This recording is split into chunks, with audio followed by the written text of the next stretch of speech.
Hello बच्चों, welcome to my channel. उम्मीद है सभी ठीक होंगे। जैसा कि आपको यहाँ पर दिख रहा है, change the way of study, यानी हमारे चैनल का एक ही मोटिव है आपके सामने कि आपकी स्टडी के वे को चेंज करना। तो जैसा कि मैं आपको अपने पहले इंट्रोडक्शन वीडियो में बता चुका हूँ कि मैं आपको पॉलिटी पढ़ाने वाला हूँ, और पॉलिटी किस क्लास की? 12th क्लास की। 12th क्लास की फर्स्ट बुक जो है वो आपकी समकालीन विश्व राजनीति है। उसका जो पहला अध्याय है वो है आपका शीत युद्ध का दौर। यानी आज मैं आपको इस पूरे चैप्टर की ओवरऑल समरी बताऊंगा। उस समरी में क्या क्या चीज़ें हैं वो कंटेंट आपके सामने प्रोवाइड करवा रखा है मैंने। अब इसके थ्रू एक एक को मैं डिस्क्राइब करूंगा, और उसके बाद इसके एंड में मेरी वीडियो के लिंक में आपको अपने हैंडमेड नोट्स दूंगा, जिसकी मदद से आपके इस चैप्टर से रिलेटेड कोई भी क्वेश्चन बाहर नहीं आएगा। तो चलिए स्टार्ट करते हैं हम। जैसा कि सबसे पहला टॉपिक है क्यूबा का मिसाइल संकट। देखिए, चैप्टर का जैसा कि नाम है शीत युद्ध का दौर, यानी शीत युद्ध का दौर, यानी इस दौर में ही ये सारी घटनाएं हुई थी। इस चैप्टर में पूरा ये खेल यहीं का है। यानी शीत युद्ध का दौर किसके बीच में, कब, कैसे, और उसका रिजल्ट क्या निकला, तो ये सारी चीज़ें आज हम पढ़ेंगे। सबसे पहले जैसा कि मैंने आपको बताया क्यूबा का मिसाइल संकट, जैसा कि मैं आपको बता दूं 1945 में आपका द्वितीय विश्व युद्ध समाप्त हो गया था। 1945 में आपका द्वितीय विश्व युद्ध समाप्त हो गया था। उसी के बाद से ये सारा खेल स्टार्ट हुआ। विश्व के पटल पे दो शक्तियां उभर के आई, जिसमें आपका एक पहला था अमेरिका, दूसरा सोवियत संघ।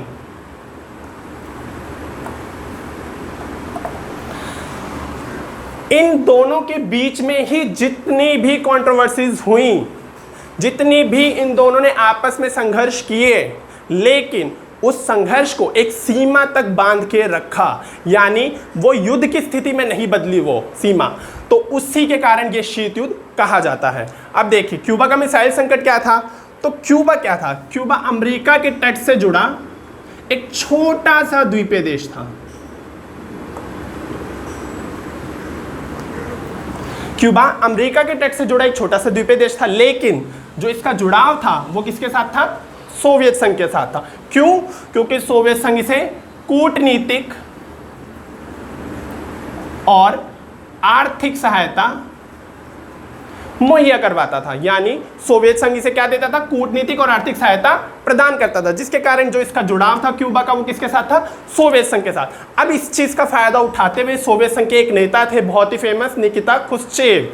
उन्होंने 1961 में ये प्लान किया कि क्यों ना हम क्यूबा को अपने सैनिक अड्डे के रूप में बदल दें।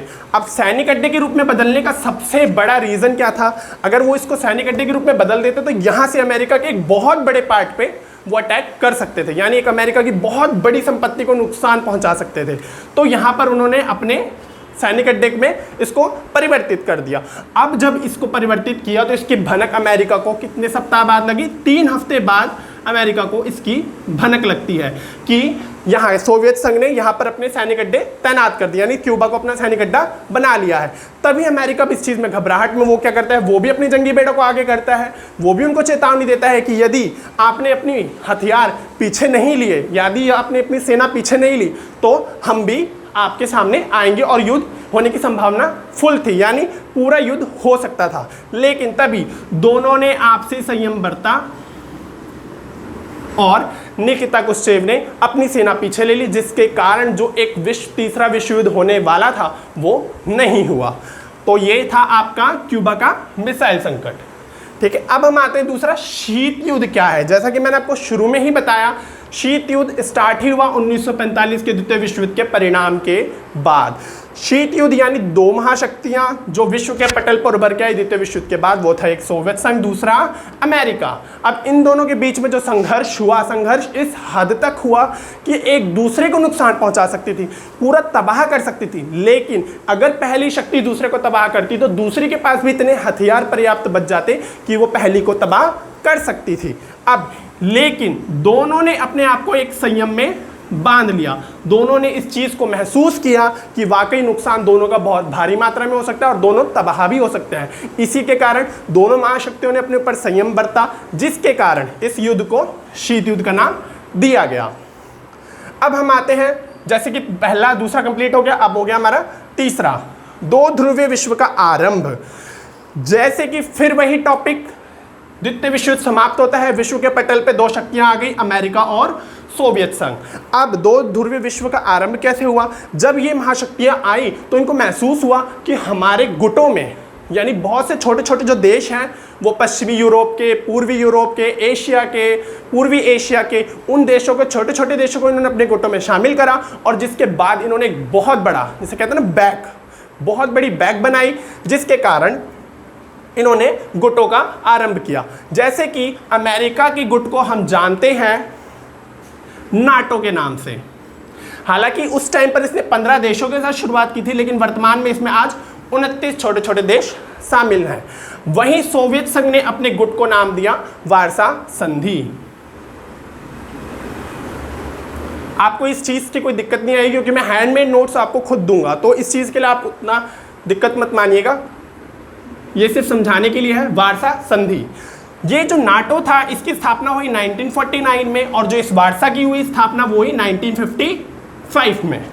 ठीक है, अब इन छोटे छोटे देशों ने इनमें अपने गुट में शामिल होने लग गए, इसने भी अपने गुट में शामिल करने लग गया छोटे देशों को। लेकिन इन छोटे देशों का भी पर्पस था इन महाशक्तियों के साथ जोड़ने का। वो देखिए क्वेश्चन पेपर में आता है कि छोटी महाशक्ति, छोटे देश महाशक्तियों के साथ गुटबाजी क्यों करते थे? तो देखिए बहुत अच्छा क्वेश्चन है।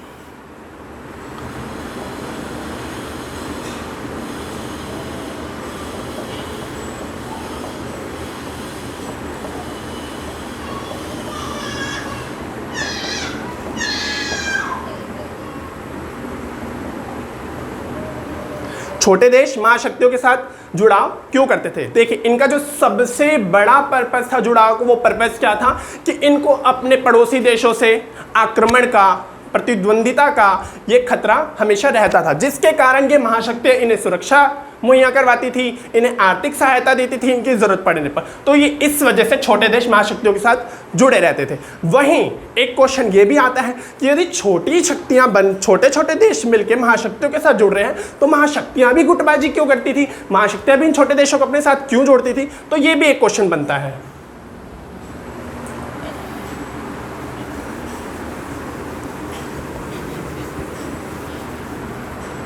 तो देखिए अब महाशक्तियां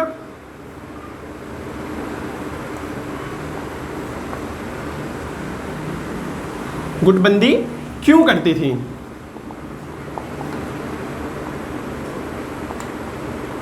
तो देखिए महाशक्तियों के चार मुख्यतः जो रीजन है वो पेपर के हिसाब से बहुत ही इंपॉर्टेंट हैं, जो मैं आपको बताने जा रहा हूं। सबसे पहला, महाशक्तियां यहां से प्राकृतिक संसाधन उपलब्ध करती थी छोटे देशों से, जैसे खनिज हो गया, तेल हो गया।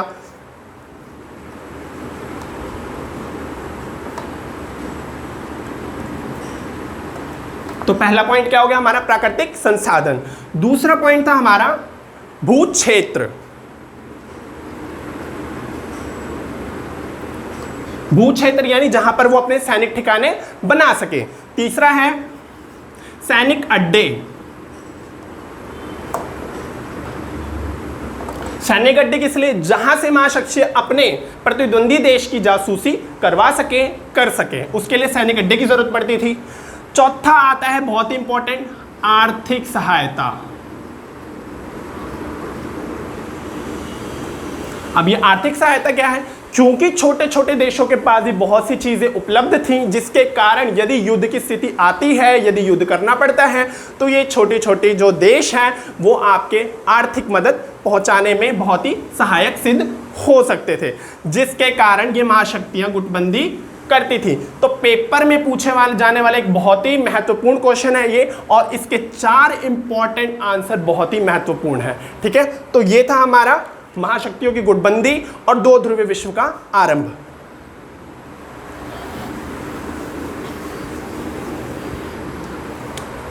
अब है शीत युद्ध के दायरे।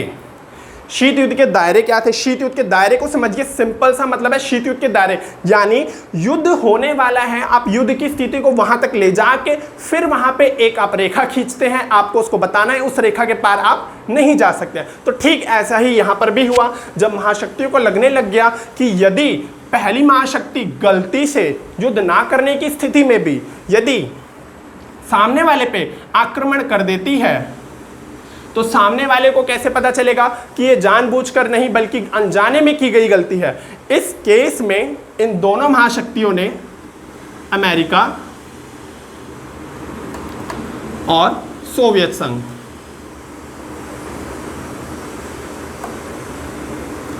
दोनों ने संयम बरता। संयम बरतने के लिए इन्होंने बहुत सी संधियां की। इन संधियों में CTBT, परमाणु परीक्षा प्रतिबंध संधि, परमाणु परीक्षा पात्र संधि, इन सभी संधियों के बारे में आपको हैंडमेड नोट्स जो मैं बनाऊंगा आपको प्रोवाइड करवाऊंगा उसमें ज़रूर दूंगा। तो देखिए ये एक तरीका था बताने का।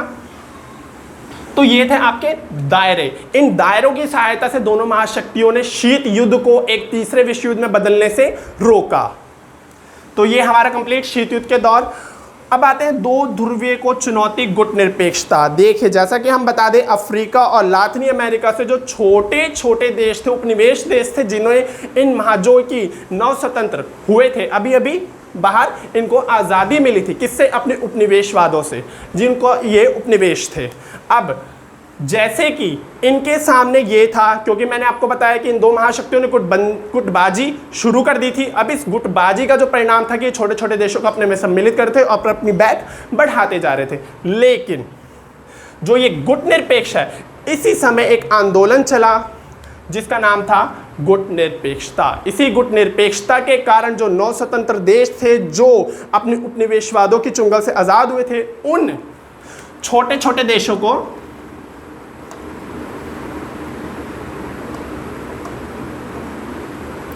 एक ऐसा प्लेटफॉर्म इस गुट निरपेक्ष ने प्रोवाइड करवाया, उपलब्ध करवाया, जिसकी बदौलत ये अपने आप को स्वतंत्र रख सकते थे, जिसकी बदौलत ये किसी गुट में जाने से बच सकते थे। यानी ना ये अमेरिका की साइड और ना ही सोवियत संघ की साइड,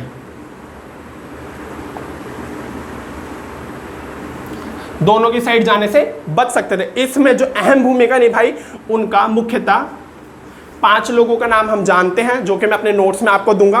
ठीक है, उसमें आपको मैं लिंक में पूरा आपको नोट्स जो हैंडमेड नोट्स में बना के दूंगा, उसमें सारी चीज़ें मैं बताऊंगा। ठीक है, तो ये था आपका गुट निरपेक्षता को, जो दो ध्रुवीय को चुनौती दी थी गुट निरपेक्षता थे, वो ये था। अब हम आते हैं अपने नव अंतर्राष्ट्रीय आर्थिक व्यवस्था। देखिए जैसा कि मैं आपको बता दूं, अभी जो छोटे छोटे देश आज़ाद हुए थे, इन छोटे छोटे देशों को आज़ाद करने जो हुए थे, आज़ादी के बाद सिर्फ आज़ाद होना ही एक बड़ी बात नहीं है। इससे बड़ी बात है कि अपने देश की जो जनता है, जो गरीब जनता है, उसको आर्थिक रूप से समृद्ध करना, यानी उनको इस लायक बनाना ताकि वो रोज़गार मिल सके उनको और वो अपनी आर्थिक स्थिति को सुधार सके। इसी के परिप्रेक्ष्य में 1972 में संयुक्त राष्ट्र संघ के आर्थिक और विकास की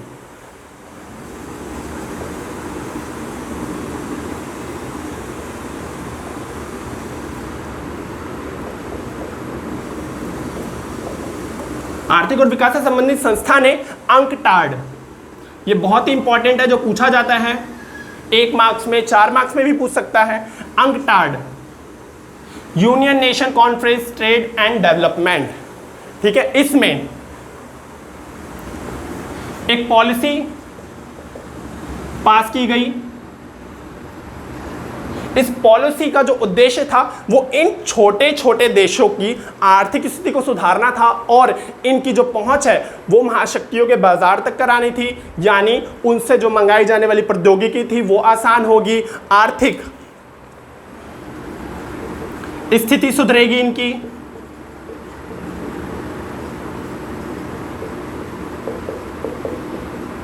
जिसके कारण जो ये छोटे छोटे देश हैं वो अपना आर्थिक विकास कर सकेंगे। तो ये था आपका नव अंतर्राष्ट्रीय आर्थिक व्यवस्था का मेन उद्देश्य। ठीक है, अब हम आते हैं भारत और शीत युद्ध, जो कि हमारा आखिरी टॉपिक है इस चैप्टर का। भारत और शीत युद्ध, यानी कहने का मतलब है इसका कि भारत ने शीत युद्ध में क्या भूमिका निभाई और भारत का क्या अहम रोल था इस शीत युद्ध में। तो भारत ने 2 चरणों में अपनी भूमिका निभाई थी। पहला, खुद को इन दोनों महाशक्तियों से अलग रखा, किससे? अमेरिका से और सोवियत संघ से। दूसरा, उसने जो छोटे छोटे देश आजाद हुए थे उन छोटे देशों को इन महाशक्तियों की गुटबाजी में जाने से रोका, उसका विरोध किया। और सबसे बड़ी भूमिका क्या थी? यदि भारत ने इस तरीके से निर्णय लिया था, इस तरीके से अपना एक प्लेटफॉर्म तैयार किया था जिसकी सहायता से भारत क्या करता था कि यदि उसने अपने लिए एक स्वतंत्र नीति अपना रखी थी कि यदि इसके साथ इसकी नहीं बनती, यानी इन केस अमेरिका के साथ इसकी नहीं बनती, तो भी इसके संबंध सोवियत संघ से इतने अच्छे थे कि वो इसकी सहायता के लिए तैयार रहता, या इस स्थिति में कि सोवियत संघ इसकी सहायता के लिए मना करता तो अमेरिका इसके क्लोज रहता। यानी इस स्थिति में बना रखा था भारत ने अपने आप को कि यदि किसी एक से भी इसकी नहीं बनती तो दूसरा उसकी सहायता के लिए तैयार रहता।